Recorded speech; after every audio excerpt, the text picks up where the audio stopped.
Sinking Sand Part 5. Emmanuel opened the door and ushered Remy inside. He asked as she walked in, and he closed the door behind her. "How are you, my love?" "Oh, Remy, I wasn't expecting you. Please, come in," he said warmly. "In fact, I was eating when you rang the bell," he continued. "Let me get an extra spoon." He was about to head to the kitchen when Remy stopped him. "Please leave the spoon for now. We need to talk." They both sat on the couch.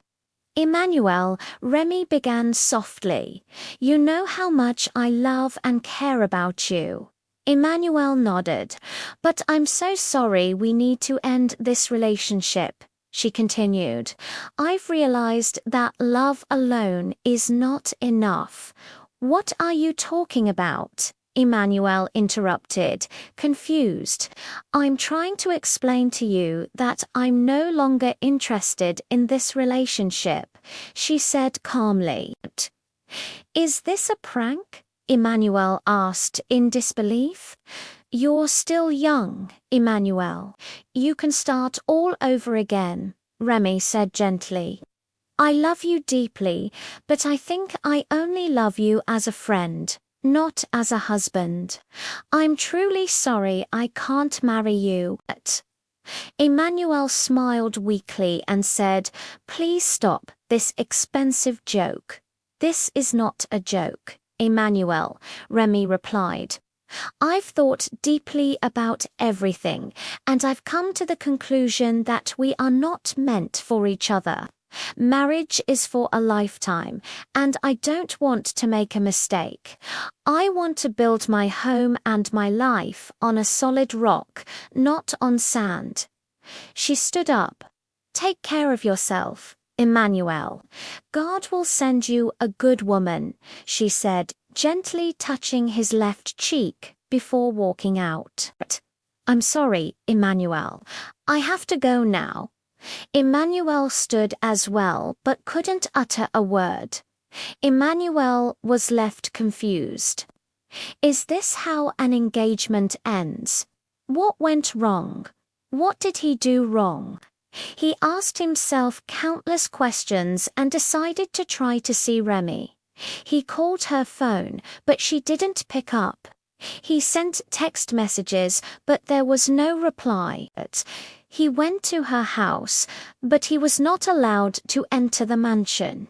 When he called Chief Martins, he wasn't surprised by the response. Chief Martins warned him never to call again. In fact, Chief Martins immediately dismissed Mama from her job. He paid her off and told her she was too old to continue working for him. That was when Mama tried to ask what exactly Emmanuel had done wrong. Mama later went to visit Emmanuel and told him everything. She explained that Chief Martins had fired her for interfering in Emmanuel and Remy's relationship. She also said Remy was no longer willing to speak to her. Mama advised her son to leave the Martins family alone. Emmanuel was heartbroken by her advice. "Why do you always accept defeat, Mother?" he cried. A family introduction was done. For crying out loud, they gave us a long list, and everything on that list was bought and delivered. Am I just a tissue used and thrown away? He continued bitterly. "I need an explanation, Mother. What exactly have I done wrong?"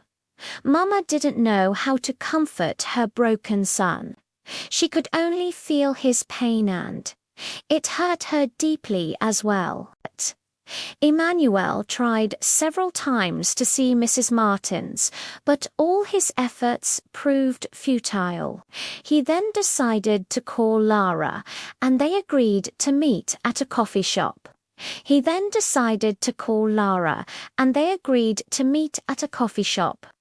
On that fateful Saturday morning, they sat across from each other, talking quietly. I won't lie, knew about this, Lara admitted. But to be honest with you, Emmanuel, I was never in support of it. Why would Remy leave a promising young man for an old man? An old man, Emmanuel interrupted sharply. Which old man? At that moment, Lara realized that Remy had never told Emmanuel the real reason for ending their relationship. I'm so sorry, she apologized quickly. I think Remy should be the one to explain everything to you. When Emmanuel returned home that day, he couldn't hold it in any longer. He decided to call Mrs. Martins. The call was answered, but instead of Mrs. Martin's voice, he heard Chief Martin's, "Hey, Emmanuel, or whatever your name is." Chief Martins barked angrily. "You now have the guts to call my wife's phone. Haven't I warned you to stop calling this house? Are you mad?" Emmanuel stood speechless. "Listen carefully," Chief Martins continued. "If you ever call anyone from this family again, I will have you arrested. I promise you, you will rot in prison." With that, he ended the call. Emmanuel sank into his seat, clutching his phone as tears streamed down his cheeks. Back at the mansion, in Mrs. Martin's bedroom, she sat on the bed while Remy sat beside her. "Remy, my beautiful daughter," Mrs. Martins said gently, "I won't make decisions for you, but I beg you think deeply before making this lifetime mistake. Please don't let your father's greed push you into unnecessary pleasure. Don't let him sell you off because of money and power." "Mum," Remy said softly, touching her mother's hand. "I was the one who chose Emmanuel, and I'm the same person choosing to leave him. This has nothing to do with father. And are you truly ready to become a sixth wife in a polygamous home?" Mrs. Martins asked quietly. "So what's wrong with a polygamous home?" Remy replied. "You're not ready for this, Remy," her mother pleaded. "You don't even want to imagine what life in a polygamous home is like. Please think carefully. Don't worry yourself, Mum," Remy said calmly. "Just start preparing to be the king's in-law."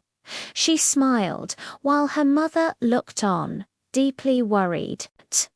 May 24th was fixed just 2 weeks after the king's proposal.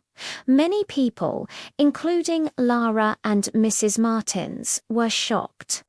It would be exactly 1 month since Remy's family introduction with Emmanuel. Was it really that easy to move on? People were confused, yet the preparations continued. Chief Martins wanted the king to believe the Martins family was extremely wealthy, so he went out of his way to borrow large sums of money for the ceremony.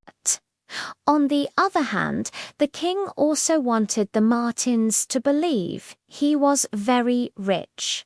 He emptied his bank accounts to prepare for the grand event. Emmanuel, meanwhile, was not coping well. His health deteriorated, and he was admitted to the hospital. He lay weakly on the hospital bed while his mother sat beside him. "Mother," he asked softly, "is it true that Remy is getting married to a king?" Mama tried to hide her worry. "Please don't let that trouble you, my son. Leave Remy alone." "I'm so confused," Emmanuel said painfully. "Remy left me to become a sixth wife even when things were finally getting better for me. Something is terribly wrong somewhere. He continued lamenting until Mama realized he wouldn't stop. She stepped out of the room to call Emmanuel's boss, who had been asking to see him since he fell ill. The next day, Emmanuel's boss visited him at the hospital. "Emmanuel," he said kindly, standing beside the bed, "please get well soon. We need you back at work, and your mother needs you strong again. If the Martins don't appreciate you, those who know your worth do." "I'm really sorry, sir," Emmanuel said weakly. "I didn't mean to trouble you." "It's all right," his boss replied with a smile. "Besides, there are many projects at work waiting to become your wives." Emmanuel managed a small smile. Finally, the D-Day arrived. The traditional wedding between the king and Remy was held in grand style.